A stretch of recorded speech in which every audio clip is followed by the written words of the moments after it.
guys, what's up? I'm Brian here doing another video for you guys, and this time I'm doing another Before It's Out video. Now if you guys don't know what Before It's Out is, basically it's a web series where I'm taking a look at a Transformers toy before it gets released. So I'm just taking a look at the stock images and basing my opinions off the information that we know, so take everything with a grain of salt. But with that said, let's take a look at the Transformers The Last Night mission to Cybertron, Megatron. This is a deluxe class toy and is a repaint slash remold of the IDW style Megatron, which I don't have, but I have the Dreadwing. And I know a lot of people are upset by that. They just want the movie Megatron. I actually like the look of this Megatron. Now, I want to clarify that I don't think this is a bad thing. I really just don't. I mean, yeah, it's just a basic repaint of the Megatron, but one, the toy is pretty cool in my opinion. I really do like it. And two, if you don't really feel like you need to get it, you have the Voyager and the Leader coming out, so I don't think that this is really that big of an issue. I see a lot of people who are drawn to the Leader and Voyager and can't really decide between the two, or have decided but still kind of leaning to the other one. For this one, I don't think you really need it unless you really like this mold, but let's take a look at the alt mode. The alt mode itself looks pretty fine. I kind of like the gray, the purple, and the gold, which kind of reminds me of the Legion class Megatron that's coming out in a 2-pack. Which is funny enough because that's also part of the same exclusive lineup. Now, it does have that writing on the wings. I'm not sure how I feel about that, but as far as the alt mode is concerned, I actually really like the look of it. Another concern that I have is the wings just look like a different color compared to the main Transformer. If you guys don't know about this toy, the wings will separate and form the gun.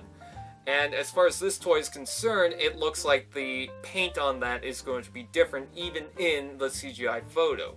So I'm not sure how I feel about that. But as far as the alt mode is concerned, you know, I like it. I like the stealth bomber look. I think it's pretty impressive. And then as far as the robot mode is concerned, now I will agree that the head just looks a little odd compared to the body. It looks a little too rounded off.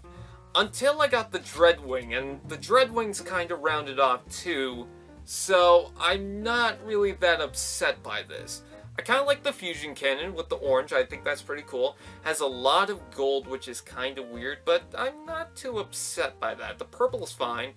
The red eyes look very nice. And the head itself, while small, does have the significant details, which is pretty cool. But I'm not overly upset by this. I know a lot of people are, and I might have an unpopular opinion based on that. But I still like the mold. I got the Dreadwing. I think it's really cool. And I wouldn't mind getting another Megatron, you know? I would like to get the original IDW Megatron, but I don't think this crushes that IDW Megatron. I don't think this is supposed to crush the Voyager or the Leader. I think it's just an additional Megatron to come out. Especially now that we have a 2-pack of the Deluxe Optimus Primes coming out. So maybe this is supposed to go against that? It would kind of make sense.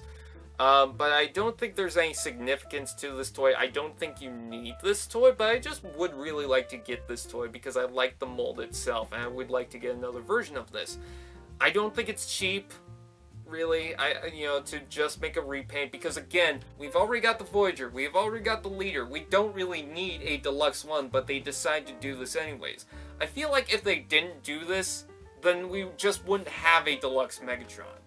You know, I think there's a difference between just completely repainting a figure that's supposed to look different, like the first wave Bumblebee that came out for Transformers Last Night, and a toy that doesn't really need to be made, but they made it anyways. Kind of like the Overkill figure I've got in the back here from the Universe Classics lineup. He wasn't a cassette, or he was a cassette character for Soundwave, but then all of a sudden they came out with the this deluxe class version that didn't really need to be made, but they decided to make it anyways because why not? And it doesn't really overthrow the original Overkill, it's just another figure that they decide to make. You know, if we didn't have that figure, I don't think they would replace it with a more accurate version of Overkill. I think they would just not make that. That's pretty much it. So, I don't think it's that big of a concern. I don't think it's that much to really get upset by. I just think it's a basic Megatron that they wanted to do, and that's it. That's pretty much it. And you know what? I'm fine with it. Again, we've got the leader class, we've got the Voyager, so I'm not that concerned, I'm not that worried about it. So anyways, with that said, I thank you guys for watching. Please like, comment, share, subscribe, and let's find doodads, and I'll see you guys next time.